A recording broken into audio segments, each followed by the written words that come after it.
Hello student, कक्षा 10 की पाठ्य पुस्तक से आज हम एक नया कविता पाठ पढ़ने जा रहे हैं जिसका नाम है बिहारी के दोहे। आज इस पाठ का भाग पहला हम देखेंगे। चलिए देखते हैं कवि बिहारी जी का परिचय। बिहारी जी का जन्म 1595 में ग्वालियर में हुआ। जब बिहारी 7-8 साल के ही थे तभी इनके पिता इन्हें ओरछा लेकर आए, जहां बिहारी ने आचार्य केशवदास से काव्य की शिक्षा पाई और यहीं पर उनका संपर्क कवि रहीम जी से भी आया। बिहारी ने अपने जीवन के कुछ वर्ष जयपुर में भी बिताए। स्वभाव से यह अत्यंत विनोदी और व्यंग्यप्रिय व्यक्ति थे। 1663 में इनका देहावसान हुआ। इनकी एक रचना प्रसिद्ध है और वो एक ही रचना है जिसे सतसई कहा जाता है और सतसई का अर्थ ही होता है 700 दोहों का संग्रह। बिहारी को लोक व्यवहार, शास्त्र ज्ञान और काव्य ज्ञान का भी अच्छा ज्ञान था। साथ ही साथ इनके कविताओं का विषय अधिकतर श्रृंगार से जुड़ा हुआ है, इसलिए इन्हें श्रृंगार के कवि भी कहा जाता है। उन्होंने अपनी कविताओं में अधिकतर रूप में नायक, नायिका और इनकी चेष्टाएं यानी कि इनके हाव भाव का ही वर्णन अधिक मात्रा में किया है। बिहारी की भाषा कुछ शुद्ध ब्रज है, पर वह साहित्यिक ब्रज है। साथ ही इनकी भाषा में पूर्वी भाषा के प्रयोग भी मिलते हैं। बुंदेलखंड में अधिक दिनों तक रहने के कारण इनके काव्य में बुंदेलखंडी शब्दों का प्रयोग भी स्वाभाविक रूप से मिलता है।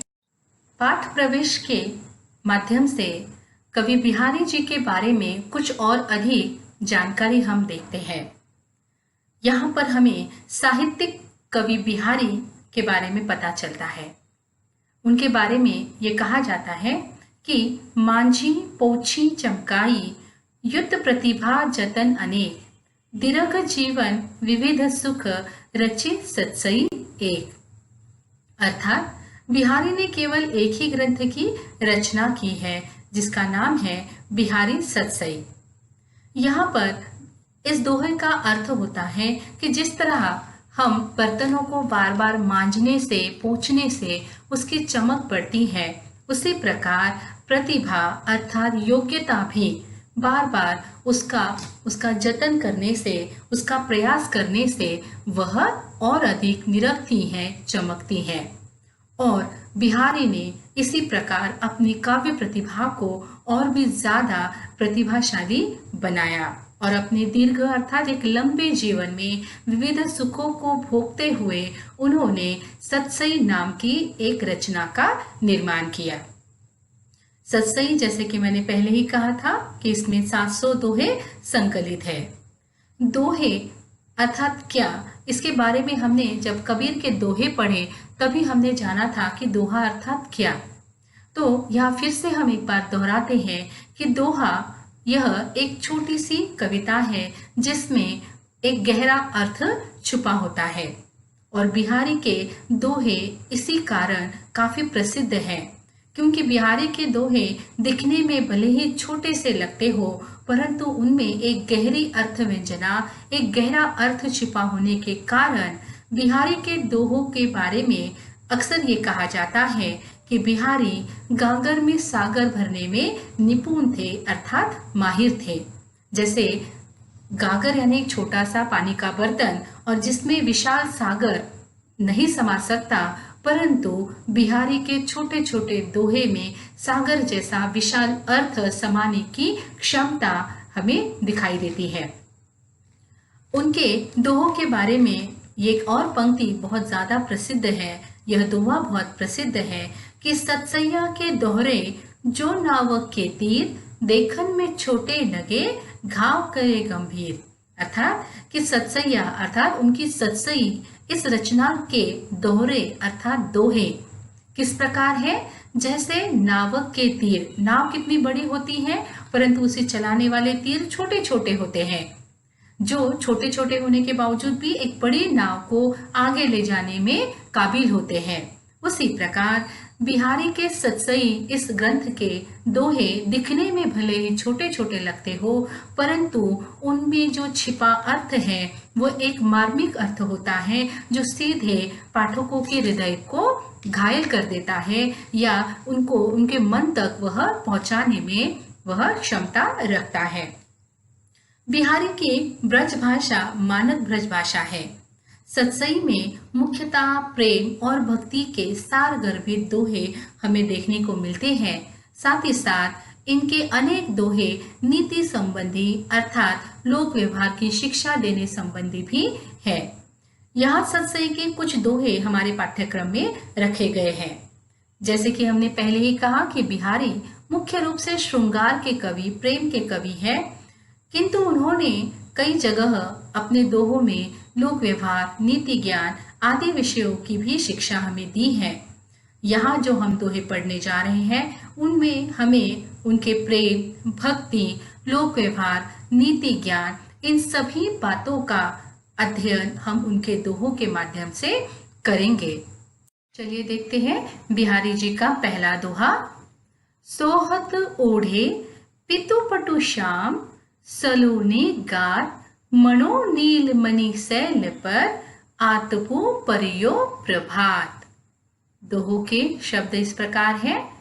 सोहत अर्थात अच्छा लगना, ओढ़े अर्थात ओढ़कर या पहनकर, पितु का अर्थ होता है पीला, पटु अर्थात कपड़ा या वस्त्र, श्याम अर्थात शाम अर्थात कृष्ण के लिए इस शब्द का प्रयोग किया है, सलोने अर्थात सुंदर, गात जिसका अर्थ होता है शरीर, नीलमणि शैल अर्थात नीलमणि नाम का पर्वत, आतपु अर्थात धूप, प्रभात अर्थात सुबह। चलिए इस दोहे का अर्थ भी हम देख लेते हैं। प्रस्तुत दोहे में कवि बिहारी जी ने श्री कृष्ण के रूप सौंदर्य का वर्णन किया है। चलिए देखते हैं वो वर्णन उन्होंने किस प्रकार किया है। श्री कृष्ण के सांवले शरीर की सुंदरता का बखान अर्थात वर्णन करते हुए कवि कहते हैं कि श्री कृष्ण के सांवले शरीर पर पीले रंग के वस्त्र बहुत अच्छे लग रहे हैं, सुंदर लग रहे हैं, उन पर वह जच रहे हैं। ये तो हम सभी जानते हैं कि श्री कृष्ण यह सांवले रंग के हैं, तो उनके सांवले शरीर पर पीले रंग के पहने हुए वस्त्र बहुत ही अच्छे लग रहे हैं। अब इस बात की तुलना उन्होंने किसके साथ की है? तो सांवले रंग के श्री कृष्ण जो पीले रंग के वस्त्र पहनकर आए हैं, उन्हें देखकर कवि को ऐसा लग रहा है जैसे नीलमणि पर्वत पर प्रातः काल की सुनहरी धूप पड़ रही हो। यहाँ पर श्री कृष्ण के सांवले शरीर को नीलमणि पर्वत तथा पीले वस्त्र को सूर्य की धूप कहा गया है। हम सभी जानते हैं कि जब हम पीले रंग के वस्त्र पहनते हैं तो उसकी आभा, उसकी छटा हमारे चेहरे पर नजर आती है। जैसे सांवले रंग के कृष्ण ने जब पीले रंग के वस्त्र पहने तो उसकी पीले रंग की जो चमक है वो उनके सांवले मुख को, सांवले रंग को और अधिक चमका रही है, और इस बात को उन्होंने नीलमणि पर्वत पर पड़ने वाली सुबह सुबह की स्वर्णिम धूप के साथ जोड़ा है। इसी से श्री कृष्ण के प्रति कवि बिहारी की जो भक्ति भावना है वो यहाँ पर स्पष्ट होती है। बिहारी जी का दूसरा दोहा इस प्रकार है। कहलाने एकत बसत अहि मयूर मृग बाघ, जगतु तपोवन सो कियो दीर्घ दाग निदाग। आइए दोहे के नए शब्दों के अर्थ देखते हैं। कहलाने अर्थात आखिर क्यों, अहि अर्थात सांप, मयूर अर्थात आपको पता ही है मयूर अर्थात मोर, एकत एकत अर्थात एकत्रित या इकट्ठा। बसत अर्थात बैठे हैं। मृग अर्थात हिरण। बाघ अर्थात शेर। तपोवन अर्थात इसके दो अर्थ होते हैं तपोवन के। एक अर्थ है गर्मी से तप्त वन अर्थात गर्मी से गर्म हुआ वन, और दूसरा अर्थ है वह वन जहाँ तपस्वी तप करते हैं या रहते हैं। दीर्घदाग अर्थात भयंकर गर्मी, और निदाग अर्थात ग्रीष्म ऋतु, गर्मी की ऋतु। चलिए देखते हैं इस दोहे का अर्थ। प्रस्तुत दोहे में कवि बिहारी स्वयं ही प्रश्न करते हैं कि आखिर क्यों इस भीषण गर्मी में सभी जानवर एक ही स्थान पर एक ही जगह पर बैठे हैं, और प्राणी भी वही जो कभी एक साथ दिखाई नहीं देते। ऐसे प्राणियों को भी एक स्थान पर एक जगह एकत्रित बैठकर कवि को प्रश्न पड़ रहा है कि आखिर क्यों इतनी भीषण गर्मी में ये सभी जानवर एक ही स्थान पर बैठे हैं। उन जानवरों में वो देखते हैं कि मोर और सांप एक साथ बैठे हैं, हिरण और शेर एक साथ बैठे हैं, और आप सभी जानते हैं कि मोर और सांप में शत्रुता का भाव है। हिरण और शेर इनमें भी शत्रुता है, क्योंकि शेर हिरण का शिकार करते हैं, मोर सांप का शिकार करते हैं। परंतु ऐसी शत्रुता होने के बावजूद भी ये सभी प्राणी एक साथ बैठे हैं। आखिर क्यों? और अपने इस क्यों का कवि स्वयं ही उत्तर देते हुए कहते हैं कि गर्मी के कारण, समय कौन सा है? ग्रीष्म ऋतु की गर्मी का, और इतनी गर्मी के कारण पूरा जंगल ही तपोवन की तरह हो गया है, अर्थात गर्मी से तप्त हुआ है। चारों तरफ धूप ही धूप है और छांव कहीं पर भी नजर नहीं आ रही है।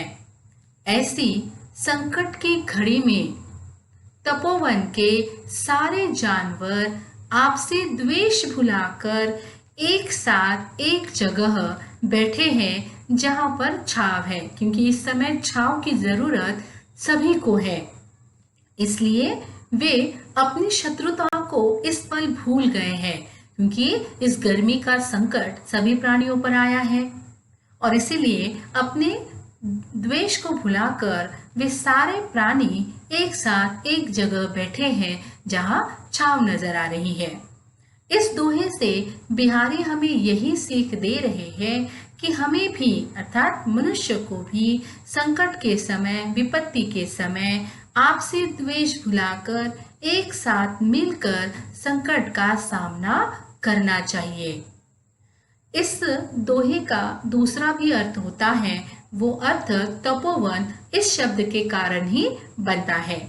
जैसे कि हमने पहले कहा कि तपोवन का एक अर्थ तपस्वियों के तप से पवित्र हुई भूमि या जगह।